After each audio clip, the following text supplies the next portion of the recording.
ಉಪಮುಖ್ಯಮಂತ್ರಿ ಡಿ.ಕೆ. ಶಿವಕುಮಾರ್ ಅವರ ನಿವಾಸದಲ್ಲಿ ಮುಖ್ಯಮಂತ್ರಿಗಳಿಗೆ ಇವತ್ತು ಬ್ರೇಕ್ಫಾಸ್ಟ್ ಅನ್ನು ಆಯೋಜನೆ ಮಾಡಿರತಕ್ಕಂಥದ್ದು. ಆ ಚರ್ಚೆ ಏನಾಗುತ್ತೆ ಅನ್ನೋದೇ ಈಗ ಕುತೂಹಲ.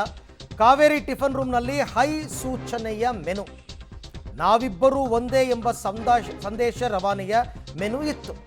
ಆದರೆ ಸದಾಶಿವನಗರ ಸವಿರುಚಿಯಲ್ಲಿ ಸಿಎಂ ಡಿಸಿಎಂ ಇಬ್ಬರೇ ತಯಾರಿಸಿದ ಮೆನು, ಹೈಕಮಾಂಡ್ ಹೇಳಿದ್ದಕ್ಕಿಂತ ಹೆಚ್ಚಿನ ಒಗ್ಗಟ್ಟು ನಮ್ಮಲ್ಲಿದೆ ಎಂಬ ಸಂದೇಶ ರವಾನೆ ಮಾಡ್ತಕ್ಕಂಥದ್ದು.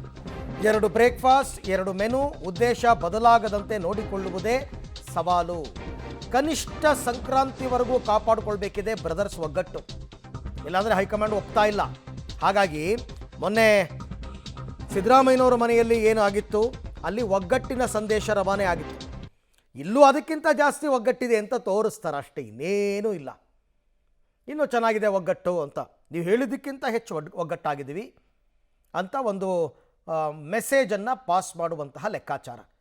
ನೆಕ್ಸ್ಟ್ ಸಂಕ್ರಾಂತಿ ತನಕ ಒಗ್ಗಟ್ಟು ಕಾಪಾಡಿಕೊಳ್ಬೇಕು. ನನ್ನ ಪ್ರಶ್ನೆ ಇರೋದು, ನೀವಿಬ್ಬರು ಬ್ರದರ್ಸ್ ಥರ ಒಗ್ಗಟ್ಟಾಗಿದ್ದೀರಪ್ಪ. ನಿನ್ನೆ ತಾನೇ ಡಿ.ಕೆ. ಶಿವಕುಮಾರ್ ಬ್ರದರ್ಸ್ ಅಂದ್ಬಿಟ್ಟಿದ್ದಾರೆ. ಯಾರ ಮೇಲಾದರೂ ವಿಪರೀತ ಪ್ರೀತಿ ಬಂದ್ಬಿಟ್ಟಾಗ ಡಿ.ಕೆ. ಶಿವಕುಮಾರ್ಗೆ ಬ್ರದರ್ಸ್ ಅಂದ್ಬಿಡ್ತಾರೆ, ನೆನಪಾಗ್ಬಿಡ್ತಾರೆ ಬ್ರದರ್ಸ್. ಹಾಗಾಗಿ ಸಿದ್ದರಾಮಯ್ಯನವ್ರನ್ನ ಬ್ರದರ್ ಅಂತಂದ್ಬಿಟ್ರು. ಫೈನ್, ನಿಮ್ಮ ಬಣದವರ ಕಥೆ ಏನು? ನೀವಿಬ್ಬರು ಒಂದಾದ ತಕ್ಷಣ ನಿಮ್ಮ ಬಣದವರು ಒಂದಾಗ್ಬಿಡ್ತಾರಾ?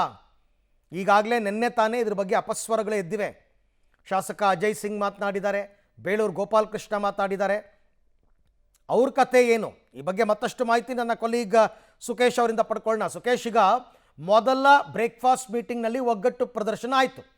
ಇವತ್ತಿನ ಬ್ರೇಕ್ಫಾಸ್ಟ್ ಮೀಟಿಂಗ್ನಲ್ಲಿ ದುಪ್ಪಟ್ಟು ಒಗ್ಗಟ್ಟು ಪ್ರದರ್ಶನ ಆಗಬಹುದು. ಇವರಿಬ್ಬರು ಒಗ್ಗಟ್ಟಾಗ್ಬಿಟ್ರೆ ಇವರ ಬಣದ ನಾಯಕರು ಕೂಡ ಅದೇ ರೀತಿ ಒಗ್ಗಟ್ಟಾಗ್ಬಿಡ್ತಾರಾ? ನಿನ್ನೆ ಕೆಲವರೆಲ್ಲ ಇದ್ರ ಬಗ್ಗೆ ಅಪಸ್ವರ ಎತ್ತಿದ್ದನ್ನು ನಾವು ನೋಡಿದ್ದೀವಿ. ಅಜಯ್ ಸಿಂಗ್ ಅವರು ಮಾತನಾಡಿದ್ರು, ಬೇಳೂರು ಗೋಪಾಲಕೃಷ್ಣ ಮಾತಾಡಿದ್ರು. ಅವರಲ್ಲಿ ಒಗ್ಗಟ್ಟು ಮೂಡಿಸೋದು ಹೇಗೆ ಅಂತ? ಅರವಿಂದ್, ಖಂಡಿತ. ಯಾಕಂದ್ರೆ ಭಿನ್ನಾಭಿಪ್ರಾಯ ಉಂಟಾದ ಹಿನ್ನೆಲೆಯಲ್ಲಿ ಒಂದು ಬ್ರೇಕ್ಫಾಸ್ಟ್ ಮೀಟಿಂಗ್ ಅನ್ನ ಮಾಡಿ ಅಂತ ಹೈಕಮಾಂಡ್ ಸೂಚನೆ ಕೊಟ್ಟಿದ್ದು. ಬಹುಶಃ ಅದು ಕಾವೇರಿ ಟಿಫನ್ ರೂಮ್ನ ಬ್ರೇಕ್ಫಾಸ್ಟ್ ನಲ್ಲಿ ಹೈಕಮಾಂಡ್ ಹೇಳಿದ ಒಗ್ಗಟ್ಟಿನ ಪ್ರದರ್ಶನದ ಮೆನು ಇತ್ತು.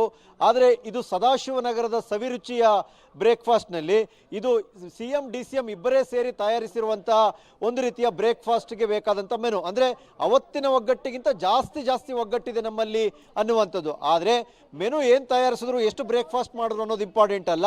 ಆ ತಯಾರಿಸಿದ ಮೆನು ಹಾಳಾಗದಂತೆ ಕಾಯ್ದಿರಿಸಿಕೊಳ್ಳಬೇಕಾಗಿರುವಂಥದ್ದು ಕನಿಷ್ಠ ಅದು ಸಂಕ್ರಾಂತಿಯವರೆಗಾದರೂ ಕಾಯ್ದಿರಿಸಿಕೊಳ್ಳಲೇಬೇಕು.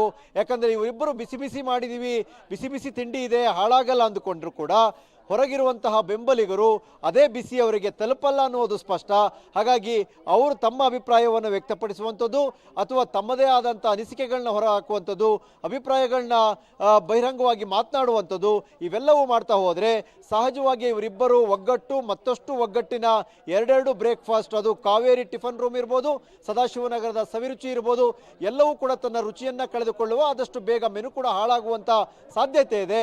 ಅದು ಕೆಡದಂತೆ ಕಾಯ್ದಿರಿಸಿಕೊಳ್ಳಬೇಕಾದಂಥದ್ದು, ತಮ್ಮ ಬೆಂಬಲಿಗರ ಮೂಲಕ ಕಾಯ್ದಿರಿಸಿಕೊಳ್ಳಬೇಕಾಗಿರುವಂಥದ್ದು ಸಿಎಂ ಮತ್ತು ಡಿಸಿಎಂ ಇಬ್ಬರ ಪಾಲಿಗೆ ಇರುವಂತಹ ದೊಡ್ಡ ಸವಾಲು ಅನ್ನೋದರಲ್ಲಿ ಯಾವುದೇ ಅನುಮಾನ ಇಲ್ಲ. ಹಾಗೆ ಸಂಪರ್ಕದಲ್ಲಿರಿ ಸುಕೇಶ್.